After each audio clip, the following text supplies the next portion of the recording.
You know that moment when your heart feels like it's been split in half, but you still have to keep your head up because the whole world is watching. That was me standing in the corner of a grand ballroom, my wine glass trembling slightly in my hand, pretending to be invisible. It was my brother's wedding. The chandeliers sparkled like the night sky, violins hummed softly, and every guest looked like they just stepped out of a magazine cover. Laughter, chatter, and champagne toasts filled the air, and then my father stood up. He raised his glass with that same smug grin he always reserved for moments when he could humiliate me. Tonight, he boomed into the microphone, we celebrate not only my son's marriage but also the pride of this family, our only successful child. The crowd clapped, people cheered, and my brother smiled like he was born with the world at his feet. But then my father turned his head just enough to let his eyes pierce through me. As for my daughter, he added with a chuckle, well, let's just say she's still trying to find herself. Laughter rippled through the tables. Some tried to hide their smirks behind napkins. My cheeks burned, and I swallowed hard, refusing to let a single tear slip. What they didn't know, what none of them knew, was that the people funding this extravagant wedding, the very investors my brother bragged about, the CEOs and dignitaries, they were desperate to impress all of them, were here because of me, because I was not just his forgotten daughter. I was the billionaire CEO they'd all flown across the world to meet. But I wasn't going to reveal that yet. Not until the perfect moment. Hi, my name is Avor, and for as long as I can remember, my family has considered me the failure, the afterthought, the one who would never measure up to my brother, Daniel, the so-called golden child. Growing up, Daniel was the shining star. Straight A's, varsity athlete, parents' favorite. Me, I was the quiet one, the bookworm, the dreamer, the one they said lived too much in her head. Every time Daniel achieved something, my parents threw a party. Every time I achieved something, I barely got a nod. When Daniel won his first soccer trophy, Dad framed it in the living room. When I won my first writing competition, Mom said, "That's cute, but maybe focus on something practical." When Daniel graduated high school, they bought him a car. When I graduated, they bought me a set of dishes. For when you move into a tiny apartment someday, Dad joked. That was my childhood, a constant reminder that no matter what I did, it would never be enough. One memory sticks with me the most. I must have been 14. I had stayed up all night designing a science fair project, a solar-powered water purifier. I thought maybe this time, just maybe, they'd see me. I stood nervously in the school gym, my poster boards neatly arranged, my project glimmering under the fluorescent lights. Parents walked around, admiring their kids' work. When my turn came, the judges seemed impressed. One even whispered, "This could be something big." My heart soared. But when my parents arrived, they barely looked at my project. They were too busy fussing over Daniel, who had just scored the winning goal at his soccer game earlier that day. "Good job, honey," Mom muttered absent-mindedly to me before turning to gush over Daniel again. That night, I cried into my pillow. Not because I wanted the attention for fame or pride, but because I just wanted to feel like I mattered to them. That was the beginning of my realization. In their eyes, I never would. Fast forward to when I turned 18. While other kids were celebrating college acceptance letters, I was sitting at the kitchen table with my parents, hoping for some support. "Mom, Dad," I said carefully, "I got accepted into business school. Full tuition's not covered." But Dad interrupted with a laugh. "Business school? Avor, You can't even balance your own checkbook. Let's be realistic, MOM nodded. Sweetheart, maybe community college first. Or just get a stable job. Not everyone is meant for big things. I swallowed hard. So you're not going to help me? Dad leaned back in his chair. We've invested enough in you. You need to prove you can make it on your own. Besides, we need to save money for Daniel's law school. And just like that, the last bit of hope I had left crumbled. That night, I packed my things. No dramatic goodbyes, no hugs. Just silence, and I left home. The years that followed weren't glamorous. I worked in coffee shops, waited tables, cleaned offices, anything to pay rent. I lived in a shoebox apartment with a leaky ceiling and neighbors who played music at 3 a.m. But every night, when my shift ended and exhaustion weighed heavy on my body, I pulled out my notebook. I sketched ideas, business concepts, marketing, strategies, dreams that seemed impossible but kept me alive. I didn't have money. I didn't have connections. But I had vision, and sometimes vision is enough to get you through the darkest nights.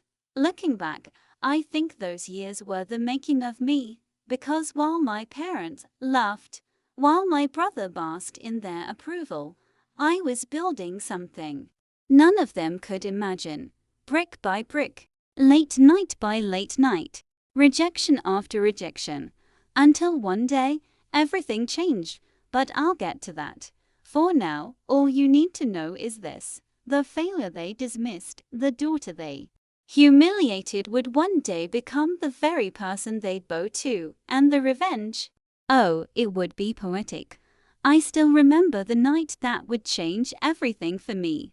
I was 20, working double shifts at a coffee shop downtown. My hands were raw from washing dishes. My back ached from standing 14 hours, but my mind wouldn't stop racing with ideas.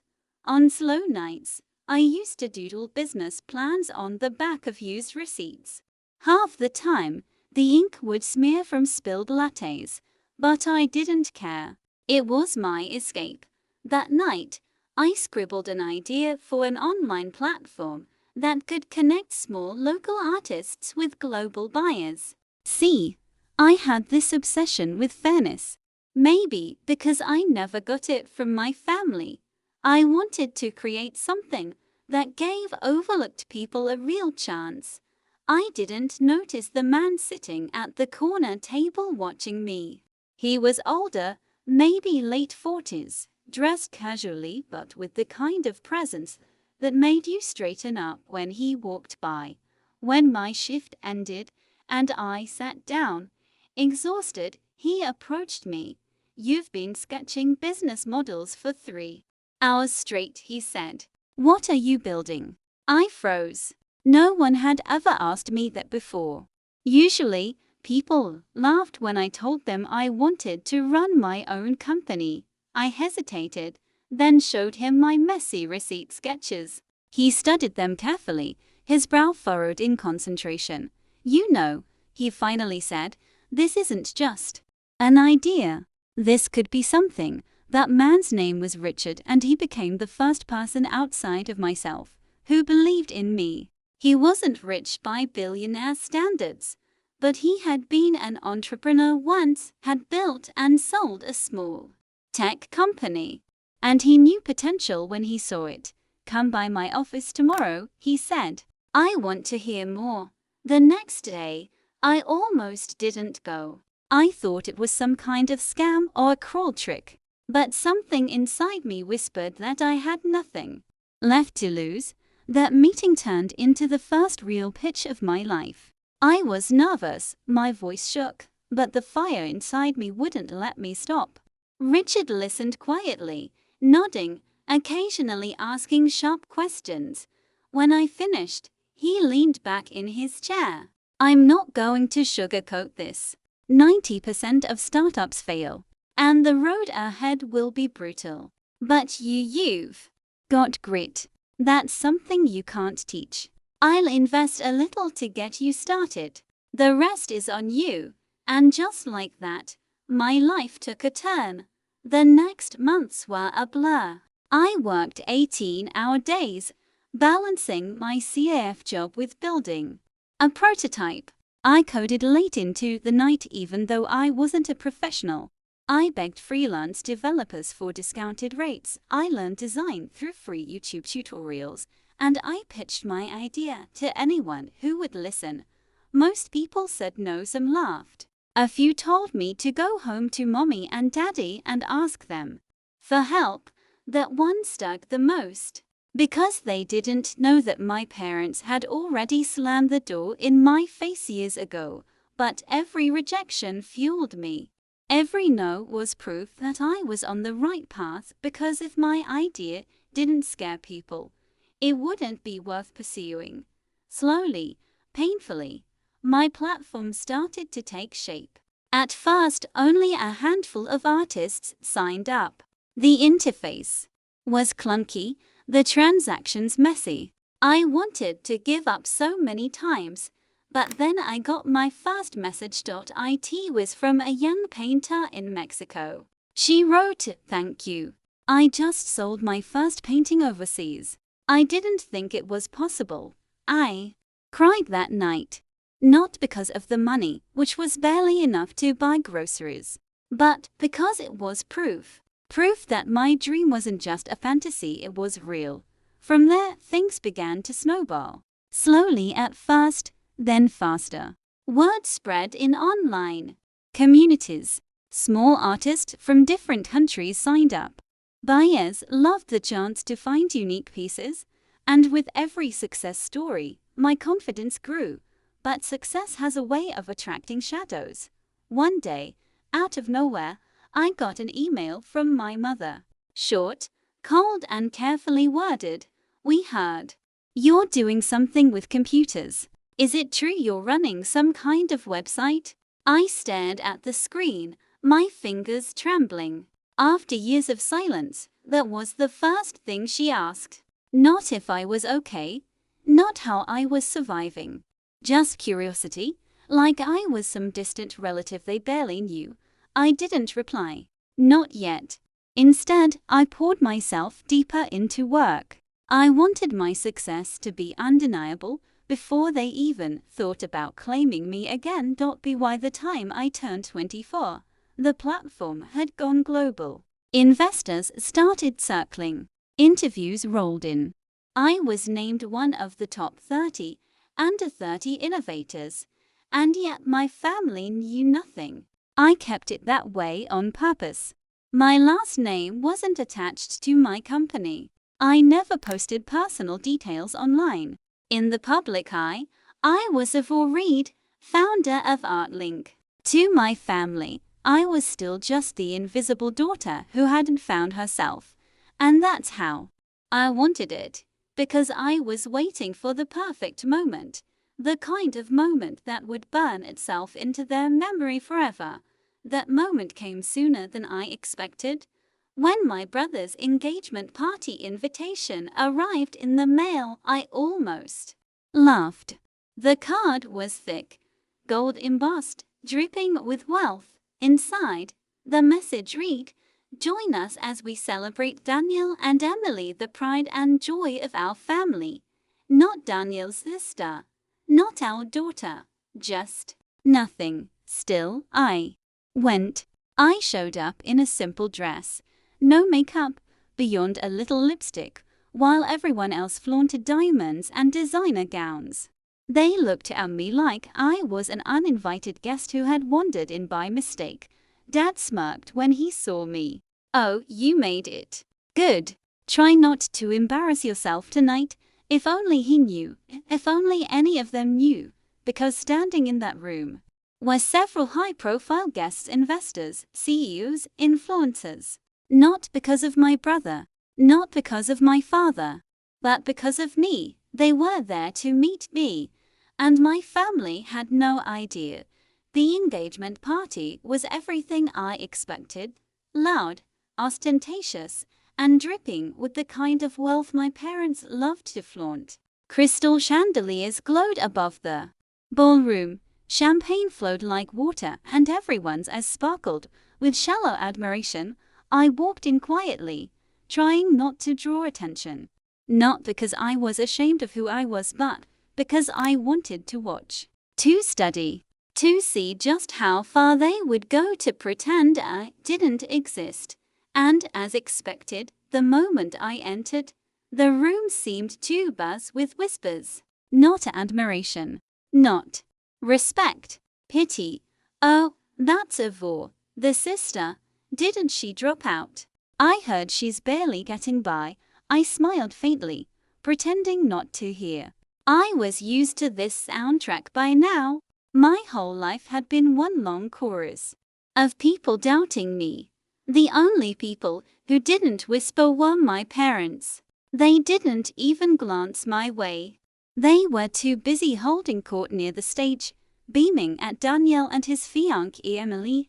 Emily was beautiful, I'll give her that. Tall, elegant, draped in a designer gown that probably cost more than my entire apartment. She smiled at everyone, but there was something calculating in her eyes. She wasn't marrying Daniel out of love. She was marrying him because she thought he was the golden ticket to her future. If only she knew. I grabbed a glass of champagne from a passing waiter and retreated to the edge of the room. I was fine being invisible for now, but as the night went on, I noticed something curious. A handful of important-looking guests kept glancing at me. One, a well-known venture capitalist from New York, even started walking my way. My heart skipped. Not here. Not now. If he greeted me as Ivor Reed, CEO of Artlink, the mask would come off too soon. I stepped quickly toward the balcony, hoping to escape unnoticed. Miss Reed, he called softly. I froze. Heads turned. My father looked over, his brow furrowed. In confusion, I forced a smile and shook the man's hand quickly, whispering, "Not now, please." Later, he nodded, understanding instantly, and backed off, but the damage was done. My father's eyes narrowed, suspicious. He leaned over and whispered something to Danielle. They both glanced at me, then laughed. It was like being 14 again, holding my science project while they ignored me for a soccer trophy. I clenched my fists at my sides, nails digging into my palm. Not yet, Ivor. Not yet. The perfect moment was still to come. After the formal speeches, after the endless toasts and fake smiles, I slipped out quietly. They didn't even notice I was gone. But soon, they would. In the weeks leading up to the wedding, I worked harder than ever. My company had just secured a massive international partnership. Investors were pouring in, media outlets wanted exclusive interviews, and my team had grown to hundreds of employees worldwide, but still not a word to my family. They thought I was nothing. I let them think that, because I wanted them blindsided. The wedding itself was held in a grand estate outside the city, the kind of place with marble staircases, fountains that danced with colored lights, and rose petals scattered across the paths. No expense was spared. I wore a simple gown, elegant but understated. While the other women sparkled in sequins and diamonds, I chose grace over flash. I wanted to walk in looking like myself, not someone desperate to fit into their shallow world. The ceremony was beautiful, of course. Picture perfect. Emily floated down the aisle like a princess. Daniel beamed like he had just won the lottery, and my parents cried tears of pride. And me. I sat in the third row, almost hidden, my heart pounding with a storm of emotions, because I knew what was coming. When the vows were done and the reception began, I slipped into the background again. The ballroom was even grander than the engagement party, filled with powerful figures from around the globe. Politicians, CEOs, celebrities. Most were here for Daniel and Emily. But a surprising number were here for me. I caught one of my investors across the room, a woman from Dubai who had funded millions into Artlink. She smiled knowingly, raising her glass slightly. I nodded back, silently asking her to keep my secret a little longer. The night went on. Speeches were given. Guests danced. I almost thought my father might resist humiliating me in front of everyone again, but of course he didn't. He grabbed the microphone, already tipsy from too much champagne, and called for attention. "Ladies and gentlemen," he announced, "I want to thank you all for being here tonight to celebrate my son, Daniel, our pride, our future, our family's greatest success." The room clapped politely. My stomach tightened. "Here it comes," Dad smirked, raising his glass higher. "And of course, let's not forget about my daughter, Avor," he chuckled. "Still wandering the world, trying to figure out what she wants to do. But hey, every family needs balance, right?" Laughter. Snickers. Even Emily giggled behind her hand. I sat perfectly still, my face calm. But inside, my heart was a roaring fire.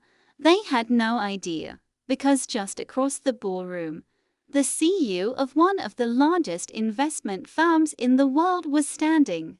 He wasn't there for Daniel. He was here for me, and he wasn't going to stay silent much longer. The perfect moment was about to arrive. I sat there in the sea of laughter, my father's voice echoing in my ears, the sting of his words digging into me like thorns. But this time, instead of shame, I felt something else rise inside me, something fierce, unshakable.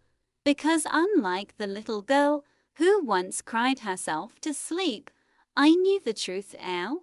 I knew exactly who I was, and very soon, so would everyone else in this room. I placed my champagne flute on the table and calmly crossed one leg over the other. My eyes scanned the crowd.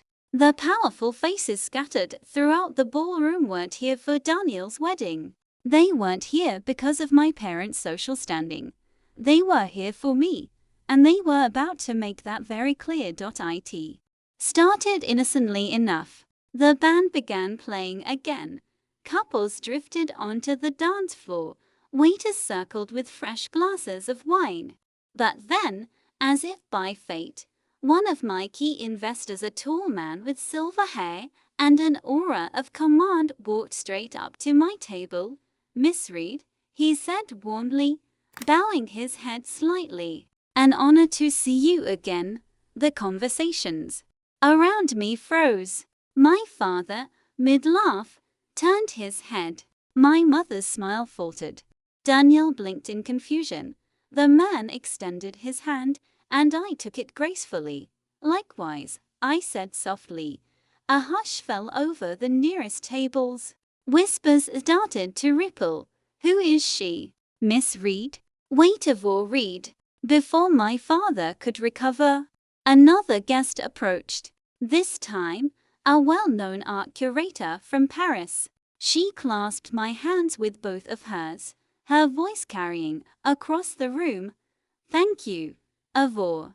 Because of Artlink, dozens of new artists have found their place in the world. Your vision is extraordinary." Gasps. Heads turned. The name Artlink carried weight. Even those who didn't know me personally recognized it. My father's face flushed crimson. He opened his mouth, but no words came out. My mother's eyes darted nervously around the room, as if searching for a way to spin this. And then, the floodgates opened. One after another, powerful guests approached me. A tech mogul, a government minister, a celebrity philanthropist, all shaking my hand, all praising my work, all giving me the kind of recognition my family never had. "Your company is changing the world," We're honored to finally meet you in person. My foundation would love to collaborate with you. I could feel the energy in the room shift. The spotlight, once glued to my brother and his bride, was now firmly on me. Daniel's smile twitched. Emily's eyes narrowed, her grip tightening on his arm. Finally, my father stormed forward, grabbing my elbow roughly. He hissed under his breath, his face inches from mine. What the hell is going on, Ivor? What is this? I tilted my head, my lips curling into the faintest smile. This, I whispered back, is me finding myself. He blinked, taken aback. And then, the man with silver hair, my investor, stepped closer, his voice booming across the room. Ladies and gentlemen, allow me to formally introduce our guest of honor tonight. Ivor Reid, visionary entrepreneur, founder and CEO of Artlink, one of the fastest-growing global platforms in the world. Applause erupted. Genuine, thunderous applause. I stood slowly, my chair scraping back against the marble floor. My heart raced, but my posture remained calm, elegant, unshaken. For the first time in my life, I wasn't the invisible daughter. I wasn't the failure. I was the name on everyone's lips, and my family. They looked like the ground had just been ripped out from beneath them. My father's jaw clenched so tight I thought his teeth might crack. My mother's face had gone pale, her hands trembling as she clutched her glass. Daniel's expression was a mixture of rage and disbelief, while Emily looked like she had just realized she'd married the wrong sibling. The irony was almost too delicious. I didn't need to gloat. I didn't need to raise my voice or throw their cruelty back in their faces. My success spoke louder than any revenge speech ever could, and yet a part of me still wanted them to feel the weight of what they had done. So, when the applause died down, I looked around the room, my voice steady and clear. Thank you, I said simply. For those who don't know, Artlink was born from a dream to give overlooked artists a chance, to give a voice to the unseen, because no one deserves to be dismissed, forgotten, or told they'll never amount to anything. I let that linger in the air, my eyes flicking briefly toward my father. His face hardened, but he said nothing. The room erupted in cheers again, and I sat back down, my heart thundering in my chest. I had just taken back everything they stole from me, and this was only the beginning. The applause faded into music again, but the air had shifted. I could feel it in the way people looked at me now, no longer pitying, no longer amused. Their eyes carried respect, curiosity, even awe. But the most satisfying part, watching my family struggle to process it. My father sat stiffly at the head table, his knuckles white around his champagne glass. My mother kept forcing smiles that didn't quite reach her eyes. Daniel leaned toward Emily, whispering furiously. Emily's smile had vanished entirely. Her eyes were cold, calculating, as if she were re-evaluating the entire trajectory of her life in that moment. I stayed calm. I didn't need to make a scene. I didn't need to rub it in. My presence alone was enough. Later, as I slipped out onto the terrace for some fresh air, I heard footsteps behind me. I didn't have to turn to know it was him. Ivor, Daniel said, his tone unusually sharp. What was that? I turned, raising an eyebrow. What was what? He gestured back toward the ballroom. That circus inside. People practically bowing to you. Since when are you? He stopped, shaking his head. Artlink? That's you. That platform is everywhere. I thought it was some Silicon Valley thing. I smiled faintly. It is. Just not run by who you expected. He clenched his jaw. You should have told us.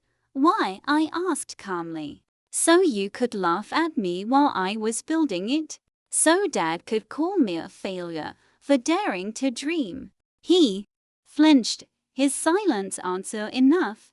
Emily appeared then, gliding onto the terrace like a shadow. Her smile was sweet, but her eyes were sharp. Avor, she purred, why didn't you mention you were successful? We could have celebrated you too. I laughed softly. We both know that's not true. Her smile flickered. I don't owe either of you an explanation, I continued. Not now, not ever. Daniel stepped forward, his voice low, urgent. Listen, Avor. You don't understand how this works. The family name matters. Our reputation matters. You showing up like this, blindsiding everyone, it makes us look like fools. I tilted my head. Or maybe it makes you look exactly how you've always been. His face darkened. Emily slipped her arm through his, tugging him back. Careful, she murmured to him. Then to me, well, Avor, congratulations, truly. But just remember, family is family. No matter how far you rise, you'll always need them. Her words dripped with warning. I smiled politely, turning back toward the city lights. We'll see. They left, their whispers trailing into the night. For the rest of the evening, I was surrounded by people wanting to talk, shake hands, make connections. But beneath the glamour, I felt my family's eyes on me, constantly watching, calculating, plotting, and I knew exactly what would come next. They wouldn't ignore me anymore. They would try to reel me back in. 2 days later, my phone rang. The caller ID read MOM. I stared at it for a long time before answering. Avor, her voice was sugar sweet, dripping with false warmth. Darling, how are you? We've missed you so much. I almost laughed. Missed me? In 5 years. Not a single call. Not a birthday message. Not a check-in. And now, suddenly, she missed me. I'm fine, I said flatly. That's wonderful. Listen, sweetheart, your father and I were talking, and we'd love to have you over for dinner this weekend. Just family. A chance to reconnect. There it was. The bait.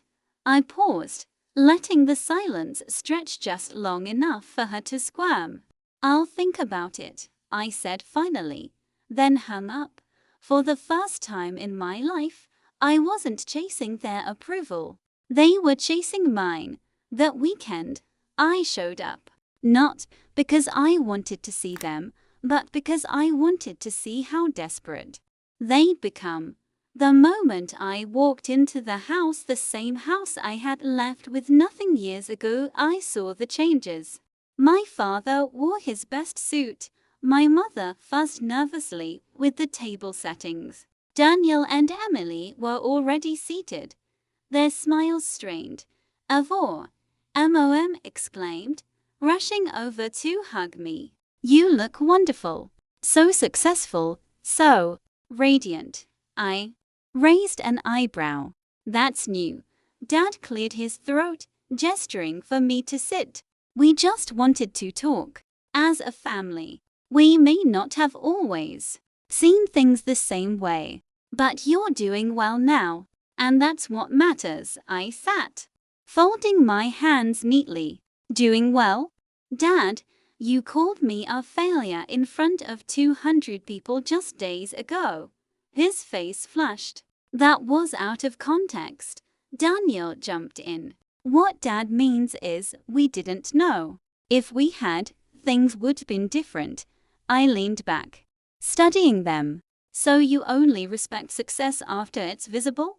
You only value someone once the world tells you to. No one answered. Emily finally spoke, her tone careful. Avor, you have influence now. Power. Connections. Imagine what we could do together. With Daniel's law career, your company, and the family's reputation, we could. I cut her off with a laugh. There it is. The real reason I'm here. You don't want me. You want what I can give you. Silence. I stood, pushing my chair back slowly. I built myself without you. I don't need you now. And I certainly don't need to save you from your own mediocrity. My mother's face crumpled. My father's jaw tightened. Daniel's fists clenched on the tablecloth. I walked toward the door, pausing only once. Oh, and Emily, I said lightly, if you think you married into the richest branch of this family, you might want to think again. Her face drained of color, and then I left. That night, lying in my penthouse overlooking the city, I realized something. This wasn't just about revenge anymore. It was about justice, because my story wasn't unique. Families all over the world dismissed the unworthy child, overlooked the quiet one, mocked the dreamer, and if I could stand tall in front of mine, maybe someone else watching could too. But for now, one thing was certain. My family had no idea what storm they had unleashed, and I wasn't done yet. I woke up that morning with a fire in my chest. Not fear, no. I was done being afraid. It was determination. For the first time, I felt like I wasn't just reacting to my family's betrayal anymore. I was about to go on the offense.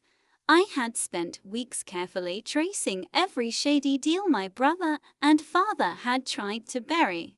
My contacts in real estate whispered about fake shell companies tied to my brother's name and a ghost investor who was none other than my father funneling money illegally. The arrogance of it all made me almost laugh. They really thought I'd be the weak daughter who'd just accept crumbs while they feasted. But here's the thing, when you underestimate someone long enough, they eventually learn how to weaponize that. And I was ready. That morning, I drove across the city to a quiet corner CAF. Waiting for me was Mia, one of my brother's old assistants, who had quit after he screamed at her during a meeting. She had every reason to hate him.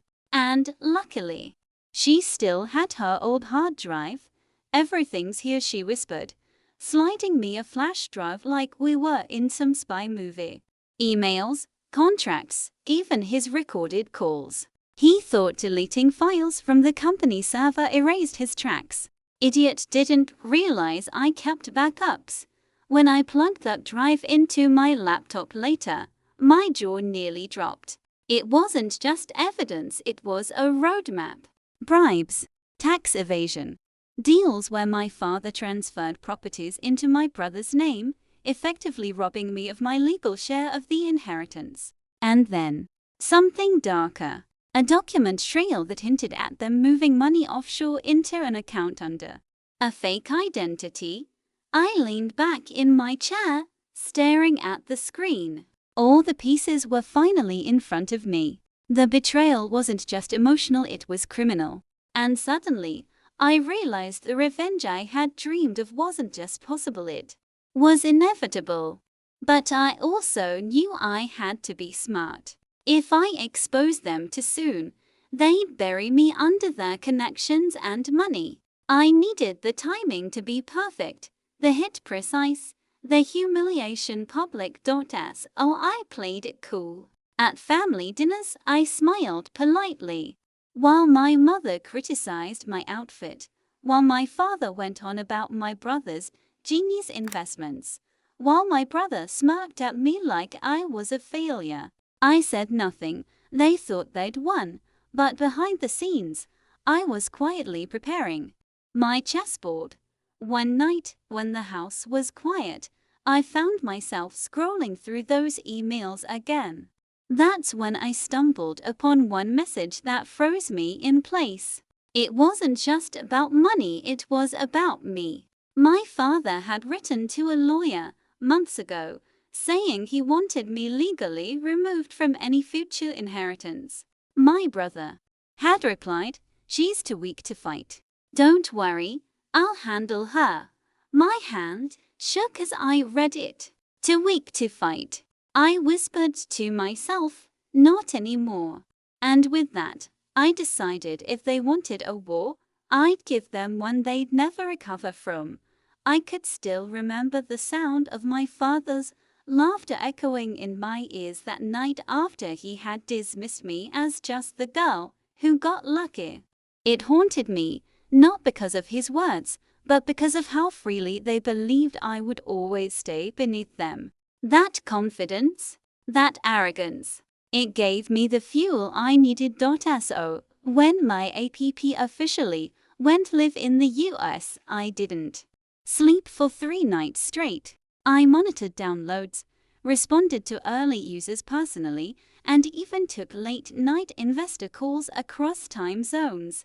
My father and brother had always underestimated me, but Silicon Valley didn't. Tech bloggers were calling my project the female-founded disruptor of the year. I should have been celebrating, but my family wasn't done dragging me down. One evening, just after I wrapped up a livestream Q&A with 10,000 viewers, I noticed a trending hashtag. My own brother had uploaded a smear video on social media mocking me. He claimed I stole his idea and painted me as ungrateful, spoiled, and obsessed with fame.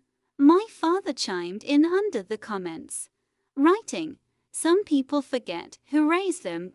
Once money gets involved." It went viral. And for a moment, I panicked. I sat on the floor, knees hugged to my chest, scrolling through strangers, calling me a fraud, a family disgrace. But then I noticed something they hadn't expected: dozens, then hundreds, then thousands of comments defending me. Former classmates, co-workers, even neighbors wrote the truth. Her dad never supported her. She built everything herself. Her brother used to call her worthless in high school. The narrative was slipping out of their control. And then came the twist. One of my early investors, who had seen the smear campaign, called me with an offer. He wanted to fly me to New York to speak on a live morning show about resilience, women in tech, and what it meant to rise despite family opposition. The words felt unreal. Me, the useless daughter, on national TV. I accepted without hesitation. When I appeared on screen, wearing the sharp navy suit I'd bought with my first paycheck years ago, I didn't name drop my father or brother directly. Instead, I spoke to every young woman watching who had been told she wasn't enough, who had been silenced at the dinner table, who had been mocked for dreaming. By the time the segment ended, my inbox was overflowing with invitations from conferences, from schools, from organizations that wanted me to tell my story. And the best part, a major corporation reached out offering a partnership worth more than my father's entire yearly earnings. My brother tried to clap back online again, but this time, nobody cared. His words landed like dust. His followers dropped away, while mine multiplied. That was when I realized something powerful. They hadn't just underestimated me, they had fueled me. Every insult, every laugh, every time they shoved me into the shadows, it had only made me hungrier for the light. And deep down, I knew this was only the beginning. I barely had time to sit with my thoughts when another storm brewed. My father invited me to a family dinner. He framed it like a peace gesture, but deep down, I sensed it was another trap. Still, part of me wanted to go just to see if there was any humanity left in them. The dinner was at one of the fanciest restaurants in town. When I walked in, heads turned not because of me, but because of who I was with. I had driven there in my own luxury car, dressed sharply, exuding confidence I had built with my own hands. When I reached the table, they were already there: my father, my stepmother, Evan, and, to my shock, his new fiancée. Yes, Evan had gotten engaged. and the woman sitting there looked like the kind of person who had never had to struggle a day in her life. Perfect hair, expensive jewelry, and a smile that made my stomach twist. "Ah, you're here," my father said, as if he had summoned me like a servant. "Sit." I did. Evan leaned back smugly, putting his arm around his fiancée. "This is Clara. She's everything I've ever wanted in a partner." I gave a polite smile, though my insides burned. "Isn't it funny," Clara said with a laugh, "how families work? Some of us, well, we just find our rightful place. And others, I guess, get left behind." Her words weren't casual. She knew. She knew exactly what had happened, and she wanted me to feel small. But I didn't flinch. I looked her dead in the eye and said, "Funny thing about families. Some of us build ourselves from nothing, while others are too weak to stand without constant validation. I wonder which lasts longer." The table went quiet. Clara's smirk wavered. Evan's face turned red. My stepmother quickly cleared her throat and said, "Well, this dinner isn't about arguments. It's about moving forward." But I knew better. It wasn't about reconciliation. It was about parading Evan's success in my face and reminding me of my place.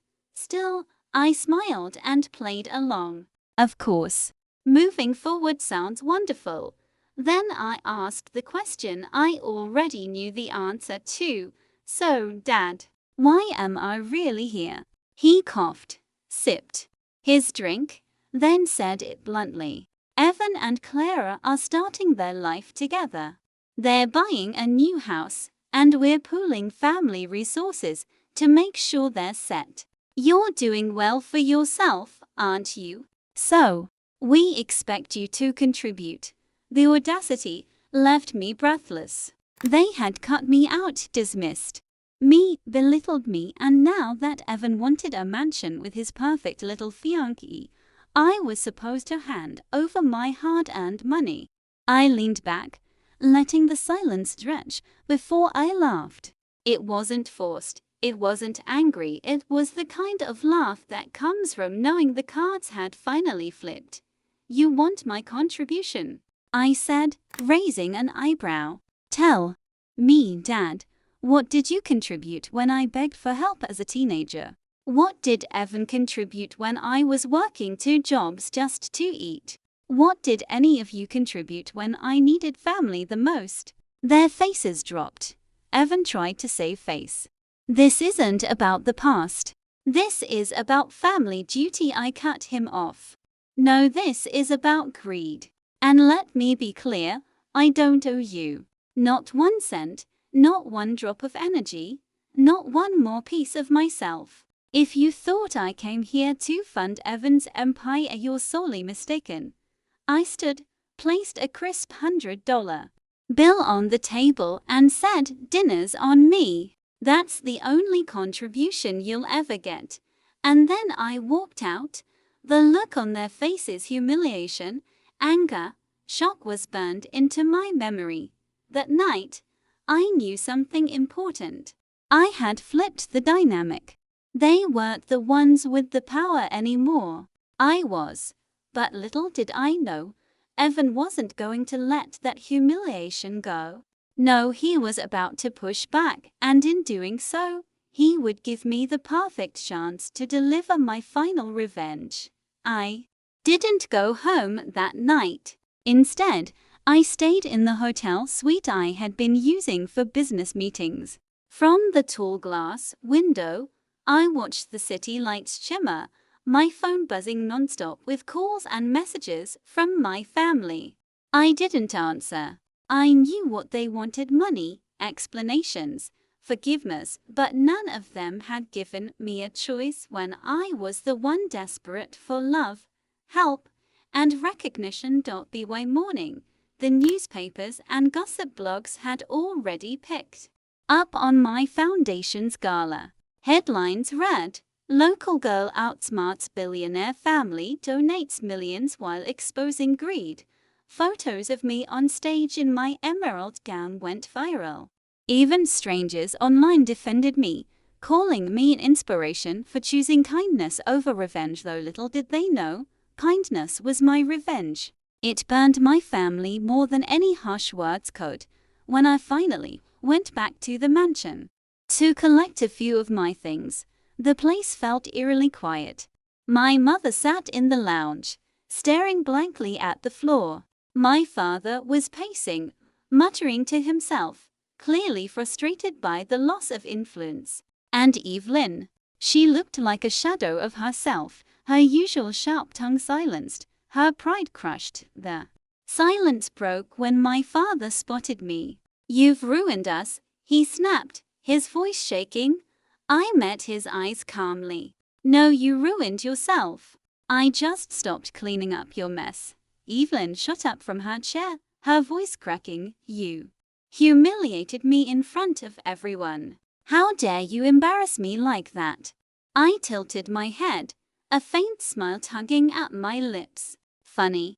That's exactly what I used to ask myself whenever you mocked me, belittled me, and called me worthless. Now you know how it feels." For once, Evelyn had no words.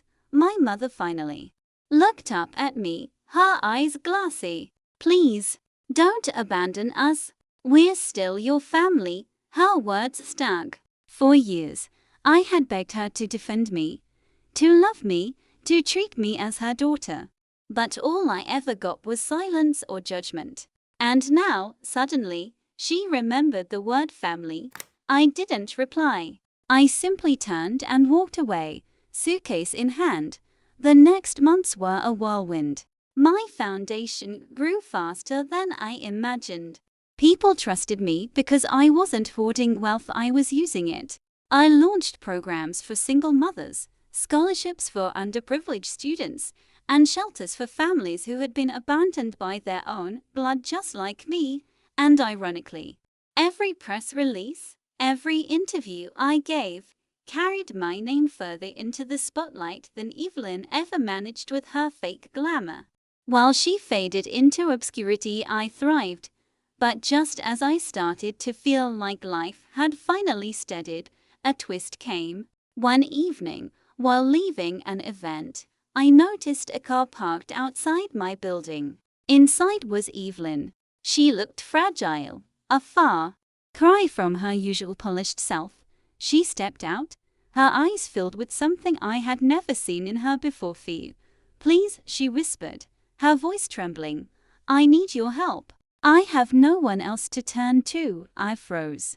This was the sister who had stolen my inheritance, mocked me at every chance, and pushed me aside like garbage. Now she was standing before me, vulnerable, asking for me, and that's when I realized my revenge wasn't over.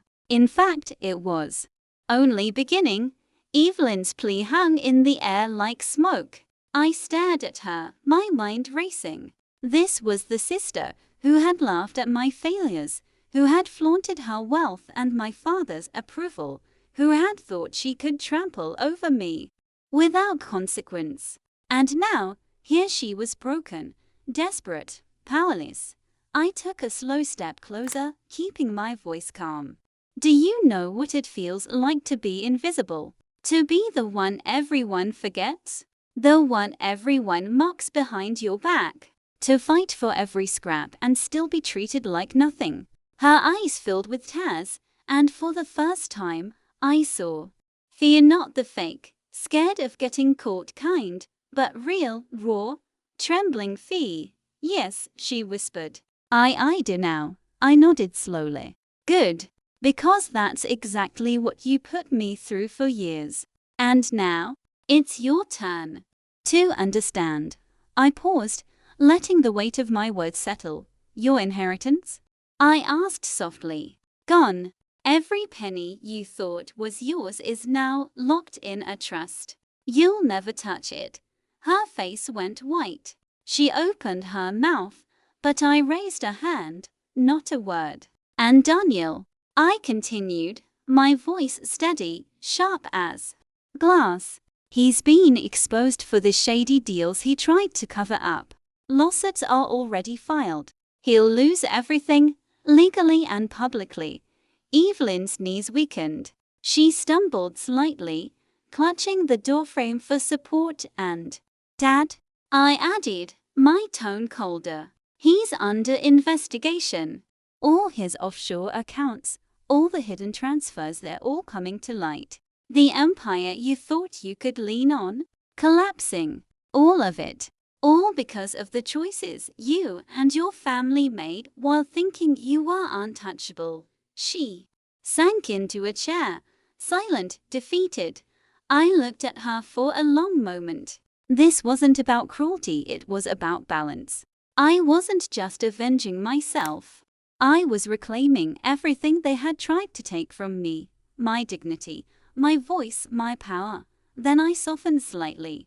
But it's not too late for you, I said quietly. If you learn humility, if you start using whatever influence you have for good instead of greed, maybe you can rebuild something. But it has to be earned. Her tears spilled freely. She nodded shakily. I understand. I'll do whatever it takes. I stood, straightened my blazer, and finally felt the last of the anger fade. For the first time in years, I felt free. Free from their judgment, free from their cruelty, free to live my life on my terms. And as I walked out of the house, the city lights sprawled before me. I knew this. I had survived betrayal, mockery, and abandonment. I had turned pain into power, humiliation into triumph. And I had done it without losing myself in the process. The family that once dismissed me, mocked me, and tried to erase me from their lives, they would never forget the name of Reed, not because I shouted it, not because I bragged, but because I proved, beyond a shadow of a doubt, that nothing, not even family betrayal, could stop me from rising. And that was the ultimate revenge, and that's my story. For years, I was overlooked, dismissed, and even ridiculed by the people who were supposed to love me the most. But I learned something powerful along the way. Your worth is never defined by anyone else's opinion, not even family. You have the power to rise, to claim your life, and to turn betrayal into strength. So, to anyone watching who's ever been underestimated or made to feel small, hold your head high, trust yourself, and never let anyone steal your dreams. Because sometimes the greatest revenge isn't about hurting those who wronged you, it's about becoming unstoppable. Thank you for listening to my story. Remember, no one can dim your light unless you let them. And I'm shining brighter than ever.